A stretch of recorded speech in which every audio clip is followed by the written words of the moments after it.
ভয় নেই। আমাদের মাননীয় প্রধানমন্ত্রী শেখ হাসিনা আপনার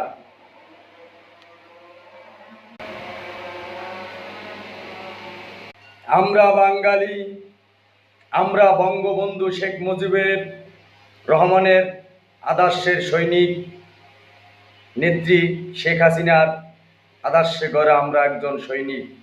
আমরা দেশ থেকে পালিয়ে যাই না, দেশ থেকে পালিয়ে যায় যারও সন্তান ওই তারেক, যে লন্ডনে বসে বাংলাদেশ ধ্বংস করার জন্যে নির্দেশনা দিচ্ছে। ওই হচ্ছে এই বাংলাদেশের একজন কুলঙ্ক চোর, বাংলার সম্পদ লুট করে অন্য দেশে ও থাকে। আমরা বাঙালি বীর সৈনিক, স্বাধীনতার পরে যে একটা 1 নম্বর চোর সৃষ্টি হয়েছে সেটা হচ্ছে